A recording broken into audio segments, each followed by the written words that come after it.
Our big story that we are tracking on India Global today, coming in from Bangladesh, the latest that's happening there. Well, the opposition party, that is the BNP, the Bangladesh Nationalist Party, is demanding immediate polls after Sheikh Hasina's ouster last month. Remember, on 5th of August is when Sheikh Hasina fled Bangladesh. And since then, while there is an interim government, there is no clear path as to when those elections will take place. Now, clamour grows for those much needed electoral framework and the democratic framework to be restored, even as there are now reports indicating that the Bangladesh army has been emboldened by Mohammed Yunus, and there are now efforts made to ensure that the Bangladesh army has more powers, whether it's policing or magistral powers, unlike what it had earlier. So what does this mean for Bangladesh? Where is it headed?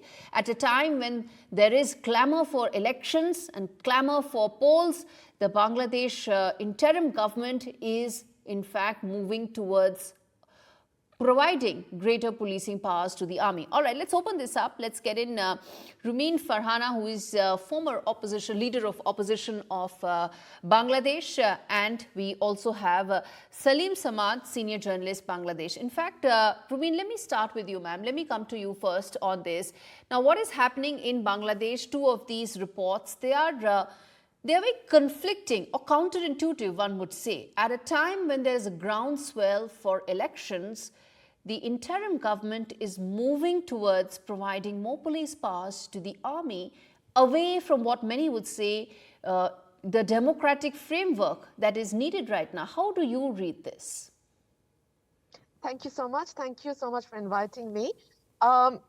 Yesterday we had a big rally, and in that rally, our acting chairman, he addressed our party members, and he made it absolutely clear that this government cannot fail, because this is the government of the people and it came through revolution. So we have a very high expectation in this government, but at the same time, we cannot forget that whatever reforms we are talking about, whatever reforms the government is planning to do, it can best be done by someone who is elected by the people. So that is the reason we are asking for an election. But of course, we are not saying that election has to be given within 2 months or 3 months or something like that. But we need a time frame. We need a roadmap to know what this government is actually planning to do. Because in last 15 years, we were under such an autocrat government that all our institutions, including the Election Commission, the judiciary, all has become so But Ms. Farhana, partisan. then are you upset? Are you upset with Mohammed Yunus's government that elections are not happening? Are you disappointed? No. Are We you are upset? not upset. No, not at all. We are not upset. What we are trying to say is a roadmap would make it more clear. For example, if they say that we have this plan as our short-term plan, our mid-term plan, and our long-term plan, then I think the confusions will be Then let me deleted ask you from this, the ma'am. scene. How long are you open to waiting for elections to be restored? How long do you think BNP and the BNP cadre, which is seeking an early election, open to waiting for as and when elections take place? Reasonable reforms has to be done. For example, our election commission, there is no election commission in Bangladesh now. So we need an election commission for holding a free, fair, inclusive one. We need an administration which is neutral and which will give all the parties equal opportunity to work for the election. So these reforms need to be done before election. But at the same time, we are saying that there cannot be an infinite period given to this government. I mean, that's why I was talking about this long-term, short-term, and mid-term plan. Ms. Farhana, would you be okay with an election not happening maybe in the next 1 year, 2 years, even longer? Because some of the reforms that the government is talking about may not happen overnight. So is the BNP willing to wait for, let's say, a couple of years for democracy to be restored? Of course, we understand that the reforms that we are talking about cannot be taken place overnight. But that doesn't mean that it will take, more than a year. I think the reasonable time could be 6 months to 1 year max, because you need to reset the administration. You need to, bring the neutral and honest officers in the administration and police. You need to constitute an election commission, and I think after that you can go for election, and other reforms can be done by someone who has been elected by the people.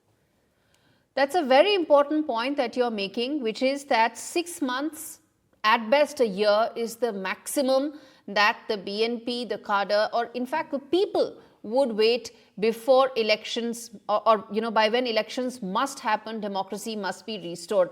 Let me take a quick reaction from Saleem. Ms. Farhana, I come back to you because I want to ask you about the fact that while on one end, the revolution, the protest, the groundswell was actually amongst the people, the students, but they don't seem to find a reflection in the government or the decision making.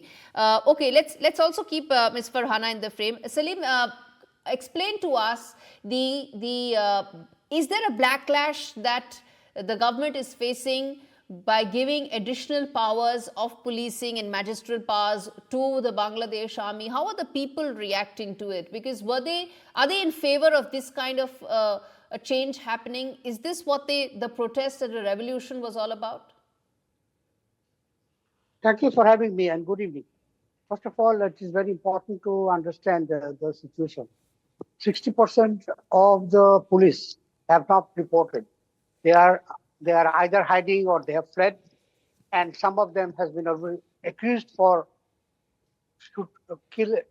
shot and killed the students. So that number is of course very, very less than supposed to be. First of all, it is the military has to step in. For you have to have must have heard that all the police stations have been vandalized and the weapons have been stolen. So the government doesn't know who has stolen the weapons and where are the weapons. So there is a crackdown. So this is one area. And of course, you will be understanding that there is a vacuum. Vacuum means wherever the previous autocratic regime, the Awami League, has been Okay, extortion. I think that now regime is history. We should now look forward and talk more about the future of Bangladesh rather than talking about Sheikh Hasina. And Ms. Farhana, let me ask you this question as well, that the additional powers that have been given to the Bangladesh army, it is meant to ensure that violence is curtailed and contained. But how are the people reacting to it? Because, the protest, the revolution, I'm sure that they did not ask for more powers to be given to the Bangladesh army. They wanted a greater say in their democratic decision making and not having a more powerful Bangladesh army. One thing I think it should be very clear at the first sight, because this power is already there in CRPC. So it's nothing new. We have seen that during election time, this kind of power has been given to army in order to, execute a free and violence-less election. So the situation, if we see on the ground, you can see that the stability, the law and order situation, it's not up to the mark, because as my friend was saying that 60% of the police, they are still hesitant to join in their work.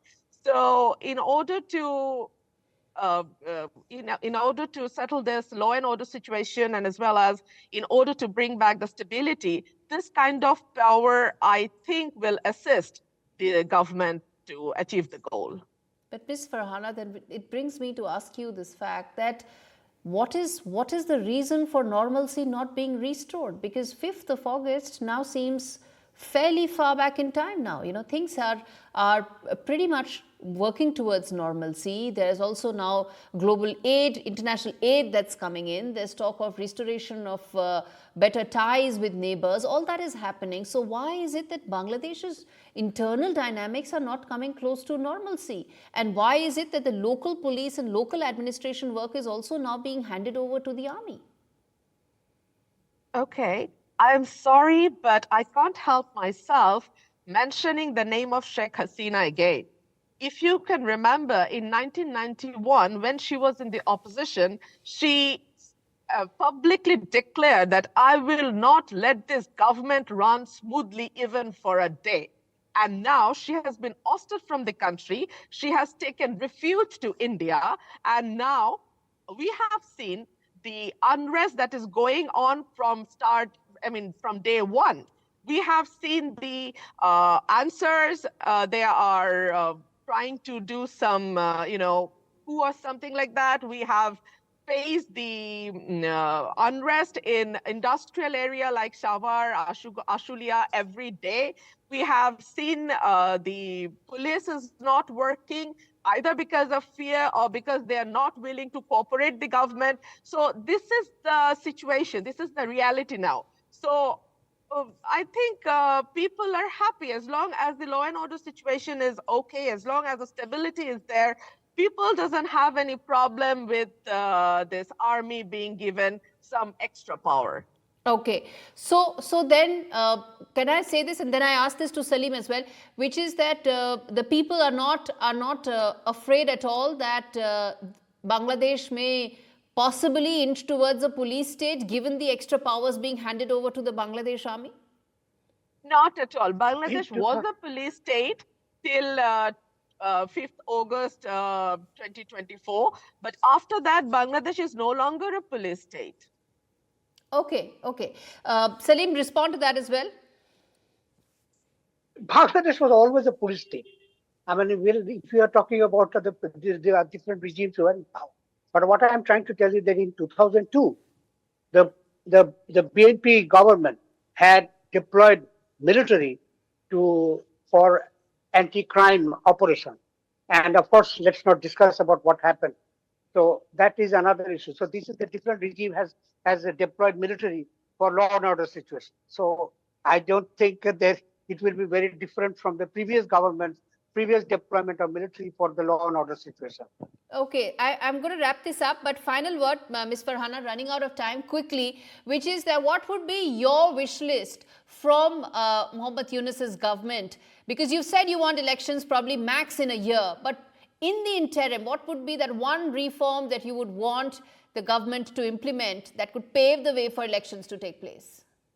The reform of the Election Commission, the reform of the judiciary, the reform of the administration.